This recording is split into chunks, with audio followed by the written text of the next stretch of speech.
So friend welcome to complete course destination. So पिछली class के अंदर हम लोग जो है क्लास 9th के चैप्टर 8 को डिस्कस कर रहे थे जिसका नाम था मोशन, है ना। हम लोग पिछली क्लास में क्लास 9th के चैप्टर 8 को डिस्कस कर रहे थे जिसमें हम लोगों ने काफी टॉपिक्स कंप्लीट कर लिए हैं। एंड लास्ट की क्लास में हम लोगों ने वेलोसिटी के बारे में जाना था, एवरेज वेलोसिटी के बारे में जाना था, और आज की क्लास में हम लोग अपने नेक्स्ट टॉपिक्स को स्टार्ट करने वाले हैं। Okay, so let's begin. लेकिन उससे पहले जो लोग भी क्लास को देख रहे हैं, लाइक शेयर सब्सक्राइब करना मत भूलिएगा, लाइक शेयर सब्सक्राइब जरूर कर दीजिएगा। चलो शुरू करते हैं आज की क्लास को। देखो, सबसे पहले तो हमारा टॉपिक रहेगा rate of change of velocity. ठीक है, rate of change of velocity से हम लोग स्टार्ट करेंगे। That what is rate of change of velocity.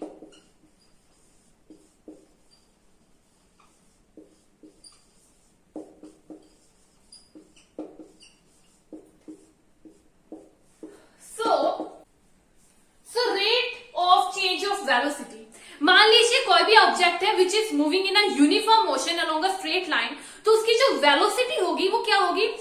It always remain constant with time. ठीक है, कोई भी ऑब्जेक्ट जो कि यूनिफॉर्म मोशन के अंदर ट्रेवल कर रहा है एक स्ट्रेट लाइन पे, तो उसकी जो वेलोसिटी होगी it always remain constant with time. तो इस केस में हम लोग कह सकते हैं कि जो उसकी वेलोसिटी होगी, ऑब्जेक्ट की जो वेलोसिटी होगी वो हमेशा जो है किसी भी टाइम इंटरवल पर जो है कांस्टेंट रहेगी, जीरो रहेगी। तो इस केस में हम लोग कह सकते हैं change in velocity object for any time interval is zero. In this case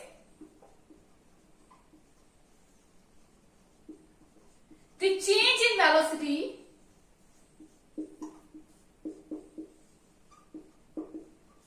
in any time interval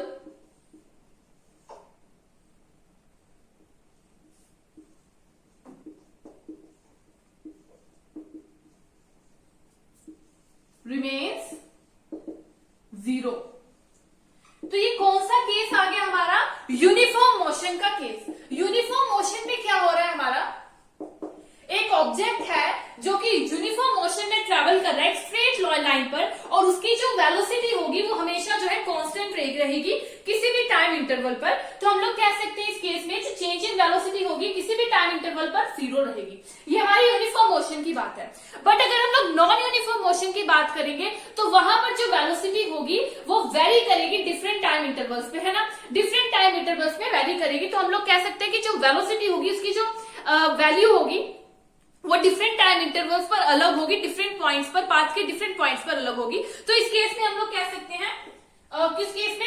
ये हमारा यूनिफॉर्म था, ये नॉन यूनिफॉर्म मोशन के केस में हम लोग क्या कहेंगे?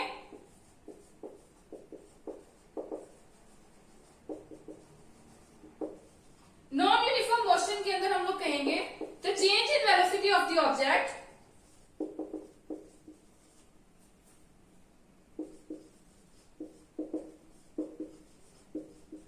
change in velocity of the object during any time interval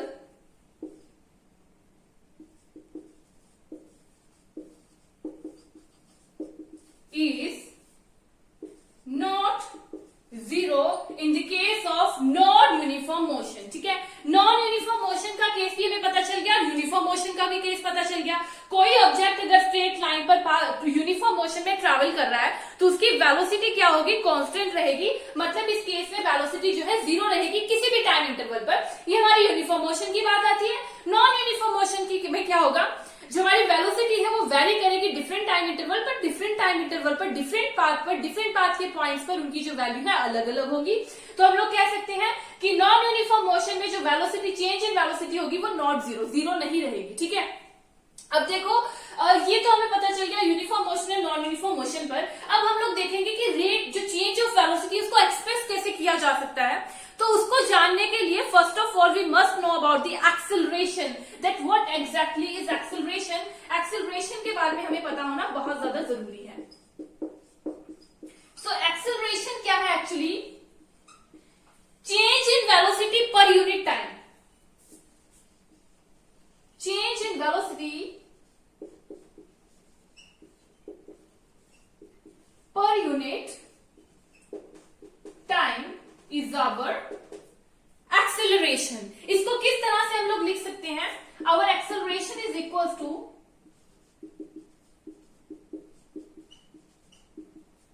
change in velocity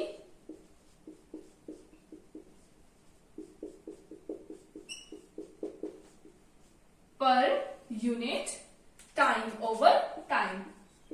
सो ये आ जाएगी हमारी एक्सेलरेशन। ठीक है, यहाँ पर चेंज इन वेलोसिटी क्या होगी? Changing in the value of initial velocity and final velocity. ठीक है, changing in the velocity from initial value to the final value, ऐसा हम लोग कह सकते हैं। तो यहाँ पर हम लोग इनिशियल वैल्यू को किस तरह से रिप्रेजेंट कर सकते हैं? Initial value we can say initial velocity, initial value को हम लोग रिप्रेजेंट करेंगे u से, small u, and final velocity और फाइनल वैल्यू को किस तरह से रिप्रेजेंट करेंगे? फाइनल वैल्यू को हम लोग लिखेंगे v से। ठीक है, इनिशियल वेलोसिटी और इनिशियल वैल्यू को रिप्रेजेंट किया जाता है स्मॉल u से, फाइनल वैल्यू और फाइनल वेलोसिटी को रिप्रेजेंट किया जाता है स्मॉल v से, एंड टाइम को रिप्रेजेंट किया जाएगा स्मॉल t से, एंड एक्सेलरेशन को रिप्रेजेंट किया जाएगा स्मॉल a से। अब यहां पर अगर हमें फॉर्मूला लिखना हो एक्सेलरेशन का तो क्या लिख सकते हैं? Small a is equal to change in velocity, मतलब initial final velocity minus initial velocity over time is this. तो ये हमारे पास क्या है? एक्सेलरेशन का फॉर्मूला आ जाएगा। यहां तक मालूम पड़ गया कि एक्सेलरेशन को किस तरह से लिख सकते हैं। अब हमारे एक्सेलरेशन की एसआई यूनिट की बात कर लेते हैं। So what is the SI unit of our acceleration? तो एक्सेलरेशन की एसआई यूनिट क्या होती है? मीटर पर सेकेंड स्क्वायर। ठीक है, ऐसा यूनिट क्या होगी एक्सेलरेशन की? मीटर पर सेकेंड स्क्वायर। यहां तक क्लियर हो गया? अब देखो, अगर हम लोग एक्सेलरेशन की बात करें तो एक्सेलरेशन किसी ऑब्जेक्ट का जो है पॉजिटिव भी हो सकता है, नेगेटिव भी हो सकता है। If the acceleration is in the direction of velocity, अगर वेलोसिटी के डायरेक्शन में होगा तो एक्सेलरेशन क्या होगा? पॉजिटिव होगा। अगर वेलोसिटी के अपोजिट डायरेक्शन में होगा तो एक्सेलरेशन क्या होगा? नेगेटिव हो गया। ये बात क्लियर है हमें एक्सेलरेशन के बारे में कि पॉजिटिव और नेगेटिव कब होगा। अब देखो, अगर कोई ऑब्जेक्ट ट्रैवल कर रहा है स्ट्रेट लाइन में और उसकी जो वेलोसिटी है इंक्रीज कर रही है और डिक्रीज कर रही है बस equal amount of time, equal amount of में, इक्वल इंटरवल ऑफ टाइम में, then the acceleration of the object is said to be the uniform. कब यूनिफॉर्म कहेंगे एक्सेलरेशन को? अगर कोई ऑब्जेक्ट है, ठीक है, वो ट्रैवल कर रहा है स्ट्रेट लाइन पर और उसकी जो स्पीड है वो इंक्रीज कर रही है या फिर डिक्रीज कर रही है इक्वल अमाउंट में, इक्वल इंटरवल ऑफ टाइम पे, इक्वल अमाउंट में इंक्रीज और डिक्रीज कर रही है और इक्वल इंटरवल ऑफ टाइम में, तो हम लोग उसको क्या कह देंगे? उसको कह दिया जाएगा हमारे पास उसकी एक्सेलरेशन को यूनिफॉर्म एक्सेलरेशन कह दिया जाएगा। तो यूनिफॉर्म एक्सेलरेशन के बारे में सबको पता चल गया that what is uniform acceleration.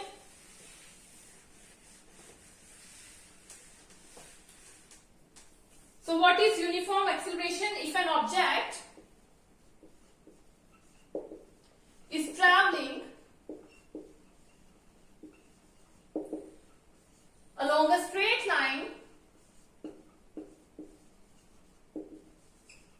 एक ऑब्जेक्ट स्ट्रेट लाइन में जो है ट्रैवल कर रहा है, ठीक है, एंड उसकी जो वेलोसिटी है and its velocity increases or decreases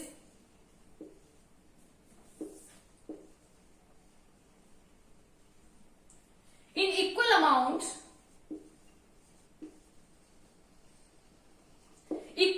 में increase और decrease करें in equal interval of time,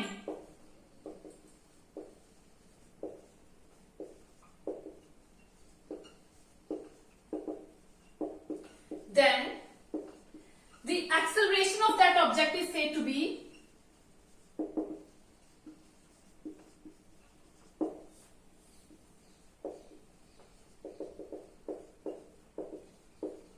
uniform. Acceleration क्या कह दिया जाएगा? यूनिफॉर्म कह दिया जाएगा। अब हम लोग यूनिफॉर्मली एक्सेलरेटेड मोशन की बात कर लेते हैं। तो यूनिफॉर्मली एक्सेलरेटेड मोशन की कुछ एग्जांपल्स ले लेंगे अगर हम लोग।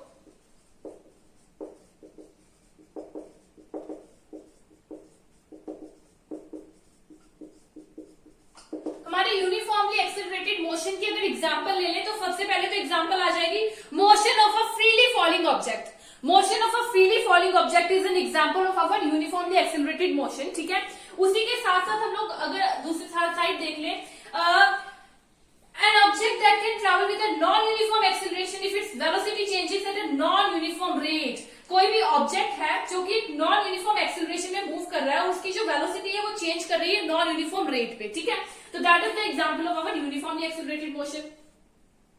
Motion of a freely falling object, this is an example, okay, और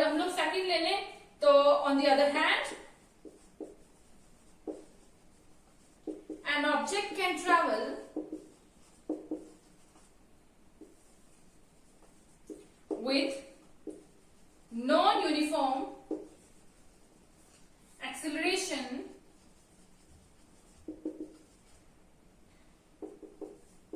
its velocity changes at a non-uniform rate. Okay. अब मान लो एक कार है which is travelling along a straight road, उसकी जो स्पीड है वो इंक्रीज कर रही है अनइक्वल अमाउंट में, इक्वल इंटरवल ऑफ टाइम में, तो उस कार को क्या कह दिया जाएगा? नॉन यूनिफॉर्म एक्सेलरेशन में कह दिया जाएगा। ठीक है, एक कार है जो कि एक स्ट्रेट रोड पर ट्रेवल कर रही है, उसकी जो स्पीड है वो इंक्रीज और डिक्रीज कर रही है, नॉन अनइक्वली इंक्रीज और डिक्रीज कर रही है in the equal interval of time, तो उसको क्या कह दिया जाएगा? उसके एक्सेलरेशन को नॉन यूनिफॉर्म एक्सेलरेशन कह दिया जाएगा। ठीक है, सो हमारे तीनों टॉपिक्स तो वैसे कंप्लीट हो चुके हैं, पर हम लोग एक एग्जाम्पल के साथ चलेंगे, एग्जाम्पल को कंप्लीट कर लेंगे। इसी चीज पर बेस जो हम लोगों ने आज डिस्कस किया, इस टॉपिक के बेस पर हम लोग एक एग्जाम्पल को डिस्कस कर लेंगे और उसके बाद हमारा जो है मोस्ट ऑफ द पार्ट जो है वो कंप्लीट हो जाएगा। उसके बाद ग्राफिकल रिप्रेजेंटेशन हम लोग अपनी अगली क्लास के अंदर डिस्कस करेंगे। ठीक है, ग्राफिकल रिप्रेजेंटेशन को आज की क्लास में हम लोग डिस्कस नहीं करेंगे, उसको अपनी नेक्स्ट क्लास में हम लोग डिस्कस कर लेंगे। सो क्या एग्जाम्पल है उसको देख लेते हैं, पूरे टॉपिक पर बेसिक एग्जाम्पल को डिस्कस करेंगे। क्वेश्चन है हमारा, starting from a stationary position,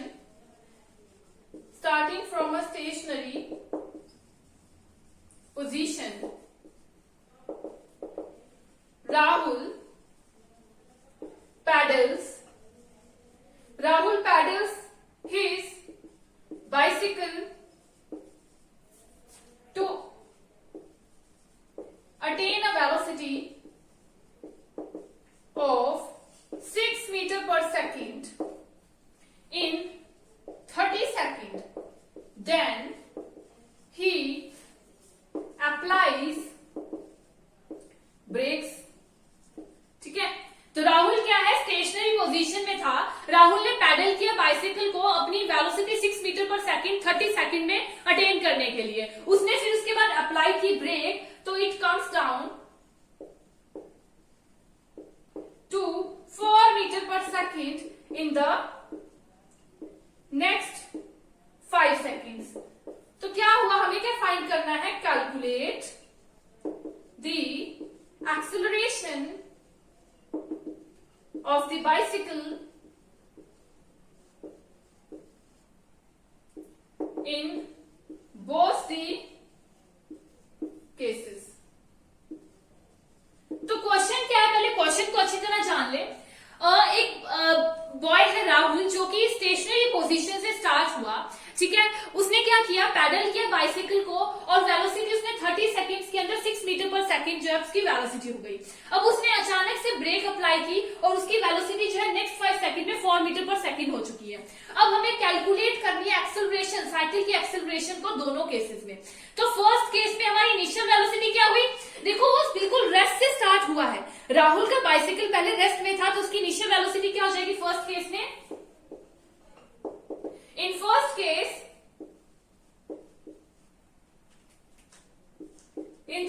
case, initial velocity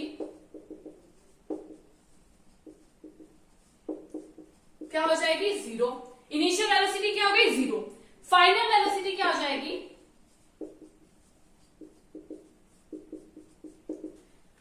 final velocity हो जाएगी 6 मीटर पर सेकंड, है ना। फर्स्ट जो केस है, फर्स्ट केस में उसकी final velocity 6 metre per second हो जाएगी, इनिशियल वेलोसिटी 0 बिकॉज़ उसने स्टार्टिंग से स्टार्ट किया था।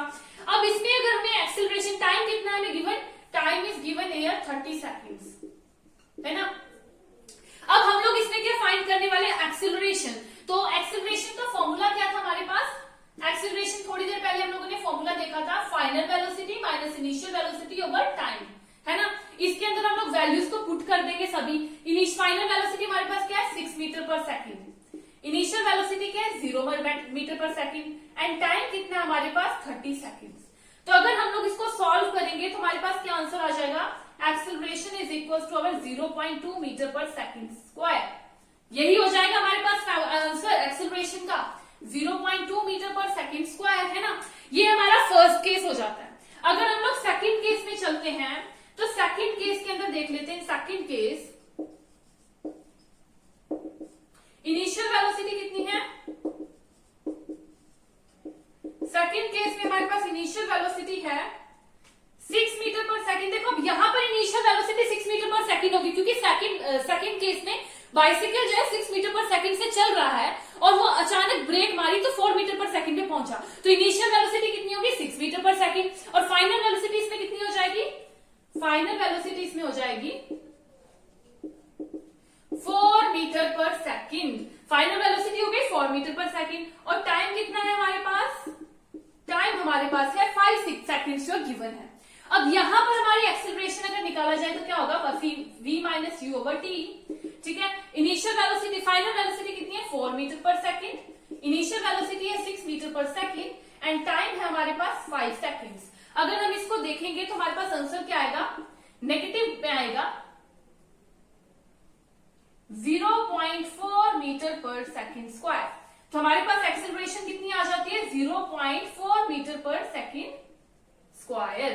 तो ये हमारे पास जो है एक्सेलरेशन आ गई दोनों ही केसेस की, first case also in second case also. ठीक है, ये मालूम पड़ गया हमें फर्स्ट केस और सेकंड केस का। तो हम लोग कह सकते हैं the acceleration of the bicycle, the acceleration of the bicycle in the first case is, first case में कितना है? 2 metre per second, sorry 0.2 metre per second है ना। फर्स्ट केस में कितनी है? 0.2 मीटर पर सेकंड स्क्वायर। और in second case it is minus 0.4 metre per second square. Okay, so ये हमारी एक्सेलरेशन आ गई। अब हमें पता चल गया किस तरह से हम लोग एक्सेलरेशन को फाइंड कर सकते हैं किसी भी ऑब्जेक्ट के। हमें कौन सा फॉर्मूला अप्लाई करना होगा? सबसे पहले हमें इनिशियल वेलोसिटी पता करनी होगी, फाइनल वेलोसिटी पता करनी होगी। इनिशियल वेलोसिटी होती है स्टार्टिंग से पहले की वेलोसिटी जो ऑलरेडी चल रही है, और फाइनल क्या हो जाएगी? एंडिंग की वेलोसिटी। और हमारे पास टाइम होना चाहिए और हम लोग एक्सेलरेशन के फॉर्मूले से जो है इनिशियल वेलोसिटी फाइनल वेलोसिटी के हेल्प से हम लोग जो है एक्सेलरेशन को फाइंड कर सकते हैं। So this is our acceleration और यूनिफॉर्म एक्सेलरेशन मोशन। हम लोग सब कुछ इन टॉपिक्स को कंप्लीट कर चुके हैं आज की क्लास में। तो आज की क्लास हम लोग यहीं पे खत्म करेंगे। अगली क्लास में हम लोग ग्राफिकल रिप्रेजेंटेशन देख लेंगे, ठीक है। और उसके बाद हमारा ये चैप्टर कंप्लीट हो जाएगा। थोड़ा सा टॉपिक बाकी है जो हम लोग अपनी नेक्स्ट क्लासेस में कंप्लीट करने वाले हैं। सो आज की क्लास यहीं पे खत्म करते हैं। Thank you.